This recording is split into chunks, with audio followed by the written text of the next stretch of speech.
அழகான காலை பொழுதுல ஒரு மீனவன் மீன் பிடிக்க கடலுக்கு போயிட்டு இருந்தான். அவன் தான் கப்பலை சுத்தி நாலா பக்கமும் வலை போட்டு வச்சிருந்தான்.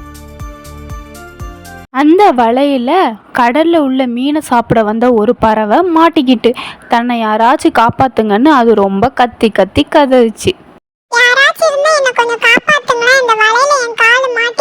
அந்த சத்தத்தை கேட்டு கடற்குள்ள இருந்து ஒரு அழகான கடல் கன்னி வெளியே எட்டி பார்த்தா.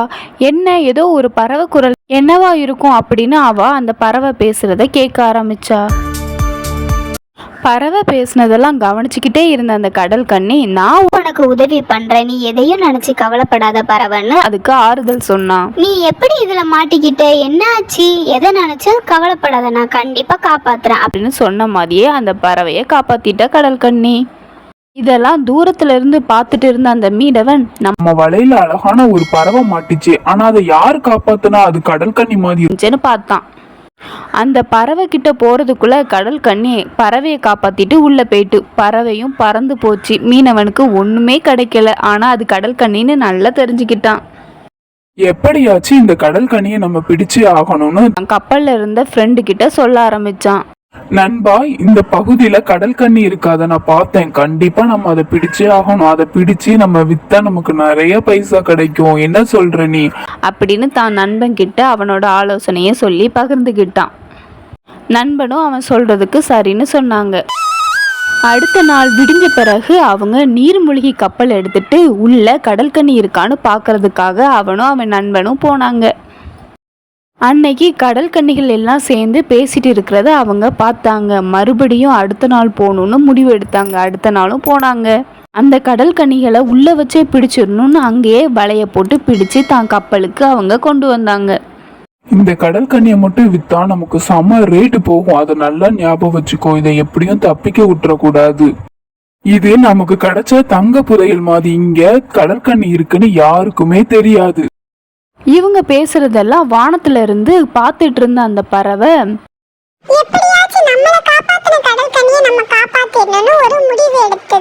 கடல் கன்னியை பொறுத்தவரை பறவைங்கிறது சின்னது, அதனால கடல் கன்னி பறவையை காப்பாத்திட்டு. ஆனா பறவையை பொறுத்தவரை கடல் கன்னி ரொம்ப பெருசு, எப்படி காப்பாத்துன்னு அது யோசித்துக்கிட்டே வானத்துல பறந்து போச்சு. தான் நண்பர்கிட்ட உதவி கேட்கலாமான்னு ஒரு யோசனையோட தான் காட்டுக்கு கிளம்ப ஆரம்பிச்சிச்சு. அந்த பறவை மெதுவாக கடலை தாண்டி தான் காட்டுக்கு வந்து சேர்ந்துச்சு. அங்கே தான் நண்பர்கள் குருவி எல்லாம் சேர்ந்து கதை பேசிட்டு இருந்தாங்க. இன்னைக்கு நீ என்ன சாப்பிட்ட, நான் புழு சாப்பிட்டேன், நான் பூச்சி சாப்பிட்டேன்னு அவங்களுக்குள்ளேயே ரொம்ப சந்தோஷமாக பறவைகள் எல்லாம் பேசிட்டு இருந்துச்சு. கிளி, குருவி, மயில், குயில் எல்லாமே சேர்ந்து அழகாக பேசிட்டு இருந்துச்சு. அந்த இடத்துக்கு வந்த நம்ம ஊதா பறவை தான் நண்பர்களிடம் அதை சொல்லி உதவி கேட்கலான்னு யோசனையோடு அங்கே மெதுவாக பறந்து வந்து உட்காந்துச்சு மயில் பக்கத்தில். ஊதா குருவி வந்ததை எந்த குருவியுமே கேட்காம கவனிக்காம பேசிக்கிட்டே இருந்துச்சு. அதுக்கப்புறம் தான் ஊதா குருவி பேச ஆரம்பிச்சிச்சு. எனக்கு எல்லாரும் சேர்ந்து ஒரு உதவி பண்ணுவீங்களா? எனக்காக தயவு செய்து அந்த ஒரு உதவி பண்ணுங்களேன். நான் இன்னைக்கு கொஞ்சம் கடலுக்கு போய் மீன் சாப்பிடலான்னு போனேன். ஆனா அங்க உள்ள வலையில மாட்டிக்கிட்டேன். அப்போ என்ன ஒரு கடல் கன்னி காப்பாத்துச்சு. என்ன காப்பாத்துறதுனால அந்த கடல் கன்னியை அந்த மீனவன் பார்த்துட்டான். பார்த்து அடுத்த நாள் போய் அந்த கடல் கன்னியை பிடிச்சிட்டான். அது எனக்கு ரொம்ப மனசு கஷ்டமா இருக்கு. அந்த கடல் கன்னியை எப்படியாவது காப்பாற்றணும். நீங்க தான் உதவி பண்ணணும். ஊதா குருவி சொன்னதை கேட்ட குருவிகள் சரின்னு சொல்லி கடல் கன்னியை காப்பாற்ற காடு தாண்டி கிளம்புனாங்க. காட்டு பாதைகளை எல்லாம் கடந்து கடலுக்கு போய் சேர்ந்தாங்க. கடல்ல எந்த பக்கம்னு தெரியாம நாலா பக்கமும் தேடிட்டு இருந்தாங்க. தேடி தேடி அலுப்பாயி சரி ஒரு ஓரத்துல கொஞ்ச நேரம் உட்காந்து பேசலான்னு கடற்கரை ஓரத்துல உட்காந்து எல்லா குருவியும் பேசிட்டு இருந்துச்சு.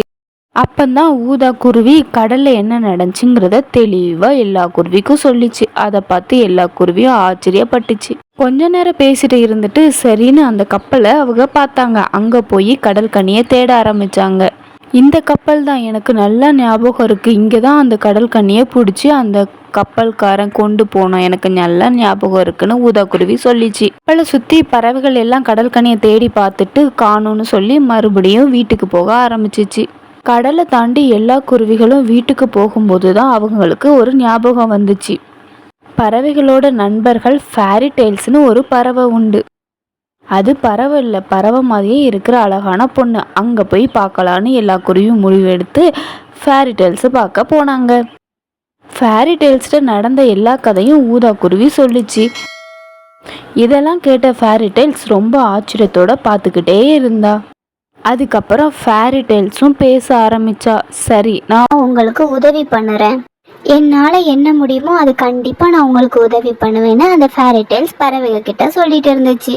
இப்படி பறவைகளும் ஃபேரி டெய்ல்ஸும் கடற்கரை ஓரமாக நின்று பேசிக்கிட்டே இருந்தாங்க.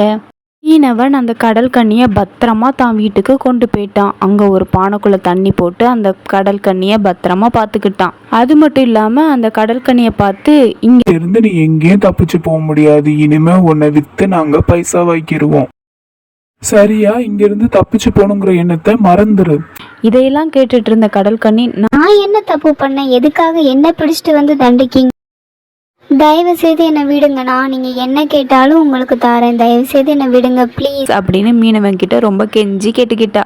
அதை எதையுமே கண்டுக்கிடாத மீனவன்க தனக்கு பைசா கிடைக்க போகுதுன்னு ரொம்ப சந்தோஷமா இருந்தானுங்க. கடற்கரை ஓரமா ஃபேரியும் பறவைகளும் பேசிட்டு இருந்துச்சு. அப்போ அந்த ஃபேரி சொல்லிச்சு, நான் உங்களுக்கு ஒரு உதவி பண்ணுறேன், இப்போ அந்த கடற்கனி எங்கே இருக்குன்னு நான் உங்களுக்கு காட்டுறேன், அதை பார்த்து நீங்கள் எல்லாரும் தெரிஞ்சுக்கோங்க. அங்கே போய் அந்த கடற்கனியும் காப்பாற்றிருங்க. உங்களுக்கு உதவுன கடற்கனியை நீங்கள் கண்டிப்பாக காப்பாற்றலாம், இதுதான் என்னால் முடிஞ்ச உதவி அப்படின்னு ஃபேரி டெய்ல்ஸ் அந்த கடல் கன்னி அந்த மீனவன் வீட்டில் இருக்கிறத அழகாக காட்டிச்சு. அதெல்லாம் பார்த்துட்டு அந்த பறவைகள் ரொம்ப சந்தோஷமாக நன்றி சொல்லிட்டு அங்கேருந்து ஊருக்குள்ளே பறந்து போக ஆரம்பிச்சிச்சு. ஊருக்குள்ளே பறந்து போய்கிட்டு இருந்த பறவைகள் திடீர்னு ஒரு பெரிய மரத்தை பார்த்தாங்க.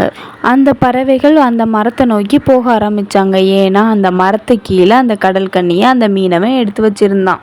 நம்ம இந்த கடல் கன்னியை விற்று பைசா வாங்குறதுக்கு முன்னாடி கொஞ்ச நேரம் விற்ற காட்டி பைசா வாங்கலான்னு நினச்சாங்க. இந்த மீனவர்கள் வெளியே ஒரு பெரிய மரத்தை கீழே கொண்டு தான் கடல் கன்னியை பொருட்காட்சியாக வச்சாங்க. அதுக்கப்புறம் அங்கேருந்து கிளம்பி போக ஆரம்பிச்சிட்டாங்க. கடல் கன்னி எவ்வளவோ சொன்னா, என்னை கொண்டு வீட்டில் விடுங்க, என்னை கொண்டு கடலில் விடுங்க, என்னோட வீட்டில் விடுங்கன்னு ரொம்ப கதறிச்சு. ஆனால் அதை கொஞ்சம் கூட அந்த மீனவன் தான் காதில் கேட்கவே இல்லை. அங்கேருந்து அந்த மீனவர்கள் போனதுக்கப்புறம் அந்த பறவைகள் எல்லாம் கடல் கன்னியை பார்க்க வந்துச்சு. அதை பார்த்த கடல் கன்னிக்கு ரொம்பவே சந்தோஷம். நீங்கள் எல்லாரும் என்னை எப்படி கண்டுபிடிச்சிங்க, எப்படி அப்படின்னு ரொம்ப ஆச்சரியமாக அந்த கடல் கன்னி கேட்டுச்சு. அதுக்கு அந்த நீலப்பறவை எங்களுக்கு ஃபேரி டெய்ல்ஸ் இருக்கிறதையும் அதை பற்றின விஷயங்களையும் அது சொன்ன விஷயங்களையும் சொல்லிச்சு. இதெல்லாம் கேட்ட கடல் கன்னி ரொம்பவே ஆச்சரியத்தோடு அந்த பறவைகளை பார்த்துக்கிட்டே இருந்தா. கடல் கன்னிக்கு பறவைகள் தன்னை காப்பாற்ற தான் வந்துச்சுன்னு தெரிஞ்சுட்டு ரொம்பவே சந்தோஷமாக கடல் கன்னி இருந்தா. பறவைகள் பெரிய குச்சி எடுத்துட்டு வந்து கடல் கன்னி மேலே வச்சு அதை பிடிக்க சொல்லிச்சு. கடல் கன்னியும் தாவி பிடிச்சிக்கிட்டா. மறுபடி அந்த குச்சி அங்கேருந்து மெதுவாக தூக்க எல்லா பறவைகளும் சேர்ந்து முயற்சி பண்ணிச்சு. ஏன்னா கடல் கன்னி ரொம்ப வெயிட்டாக இருந்துச்சு. ஒரு வழியாக அங்கே உள்ள எல்லா பறவைகளும் சேர்ந்து ஊருக்குள்ளே கடல் கன்னியை தான் குச்சியில் தூக்கிட்டு பறக்க ஆரம்பித்தாங்க. மெதுவாக அந்த மரத்தை தாண்டி ஊரை தாண்டி அழகாக பறக்க ஆரம்பித்தாங்க. எந்த ஒரு பிரச்சனையும் இல்லாமல் கடல் கன்னி அந்த கம்பை ரொம்ப வேகமாக டைட்டாக பிடிச்சிக்கிட்டா. பறவைகளும் தன்னால் முடிஞ்ச அளவு அந்த குச்சை பிடிச்சு பறக்க ஆரம்பித்தாங்க. ஒரு வழியாக எல்லா பறவைகளும் சேர்ந்து கடலுக்கு கொண்டு வந்து கடல் கன்னியை சேர்த்துட்டாங்க. கடலை பார்த்தோன்னா கடல் கன்னிக்கு ரொம்பவே சந்தோஷத்தை தாங்கவே முடியலை.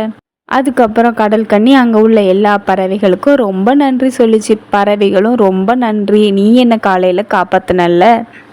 யாருன்னு தெரியாத என்ன காப்பாத்தின ஒண்ணு நான் காப்பாத்துறதுல என்ன பிரச்சனை அப்படின்னு சொல்லி பறவையும் கடல் கன்னியும் நண்பர்களாயிட்டாங்க. கடல் கன்னியோ பறவைகள் நட்பு கிடைச்சதை எண்ணி ரொம்ப சந்தோஷப்பட்டு, பறவைகளே உங்கள் எல்லாத்துக்குமே ரொம்ப நன்றி, அழகான நட்பு ஒன்று எனக்கு கிடைச்சிருக்கு அப்படின்னு ரொம்ப சந்தோஷப்பட்டா அந்த கடல் கன்னி. இனிமே எப்போ வேணாலும் என்னை கூப்பிடுங்க, நான் உங்களுக்கு உதவி பண்ணுறேன். கடல் கன்னியும் பறவைகளும் மாறி மாறி பேசிக்கிட்டாங்க.